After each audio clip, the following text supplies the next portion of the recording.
In 2014, oil prices suddenly halved from over $100 a barrel. An IMF study then concluded that oil prices could stay lower for longer. It blamed supply side factors such as the emergence of shale gas and new automotive technologies. In recent years, green energy initiatives proved IMF's assumptions to be true. Mass production of electric vehicles and generation of solar and wind electricity had a profound impact on the oil market. So much so that experts are now counting the days to what they call the end of oil age. No matter the surplus availability of oil or its price, a sharp fall in demand is a given.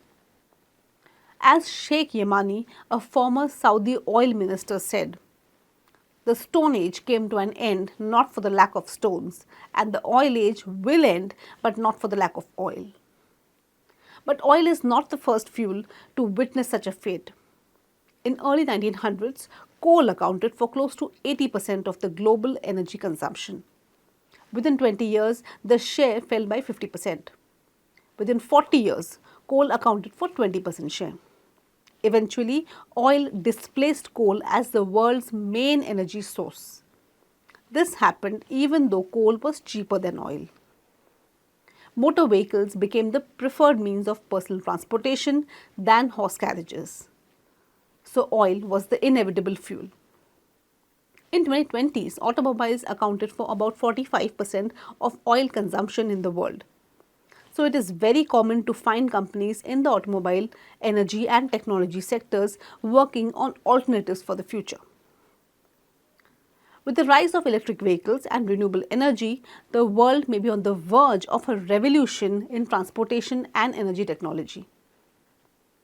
This could transform the oil market the way the coal market was transformed a century ago. Like coal then, oil could see its share in energy demand plummet in the coming decades. Ford began mass producing an affordable motor vehicle in 1917. That was a tipping point for the demand of oil. Electric vehicles are on the verge of hitting a similar tipping point. Several auto companies world over are starting to offer models for roughly the same average price of a new internal combustion vehicle. 5% seems to be the inflection point at which most technologies get ready for mass adoption. The time it takes to get to that level varies widely by country. But once the universal challenges of car costs, charger availability and driver skepticism are solved for the few, the masses soon follow.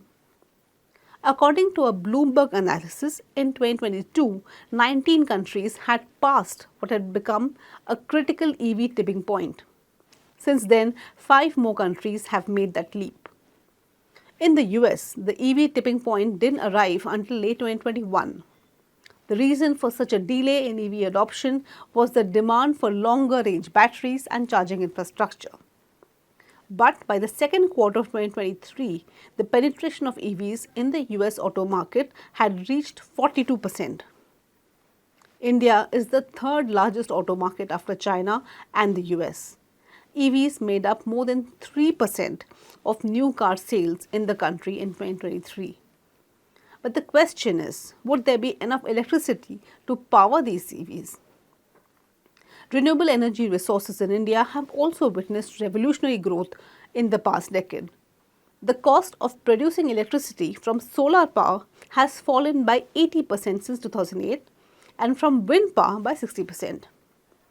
As per World Economic Forum, unsubsidized solar and wind energy are already projected to become cheaper than coal and natural gas in more than 60% of the world in the next few years. These can be the biggest sources of electricity generation in India. But key factors for adoption of EVs over fossil fuel powered vehicles are cheap battery production and availability of EV charging stations. China has raced past the United States with its EV charging infrastructure. The US has about 52,000 public charging stations in 2023, Europe about 4 lakh, and China about 1.2 million. India envisions a future where 30% of new vehicle sales will be electric by 2030. A substantial amount of battery storage is needed to facilitate this shift.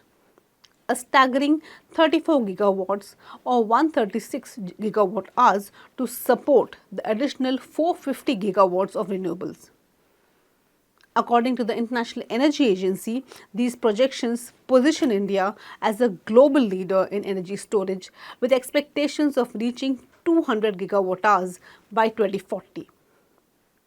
In September 2023, the government approved a funding scheme for the creation of robust storage system for excess wind and solar power produced.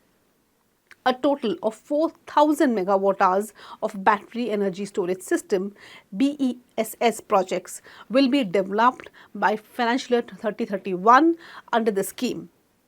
An initial outlay of 94 billion rupees has been provided under the scheme. So, government support for developing battery technology is a given. Moreover, lithium-ion batteries have come to the forefront of the energy storage revolution. Their versatility has led to applications in consumer electronics, energy storage, and electric vehicles. Advancements in technology have also led to significant cost reductions, making them an increasingly viable choice. Stocks in the EV battery ecosystem, like battery producers, have substantial upsides. There's no doubt about that. But there are also other kind of players that can benefit from the electric storage necessities.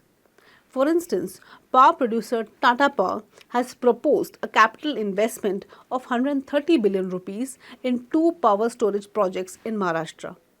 By 2030, Tata Power plans to achieve 70% capacity generation from only clean and green energy. For this, the company has been gradually raising its own clean energy capacity. At present, over 38% of its generating capacity comes from green energy sources such as solar, wind and hydro. Unlike NTPC and other energy producers that are still operating coal-based power plants, Tata Power aims to phase out all coal-based generation by 2045 when most of its plants' lives expires.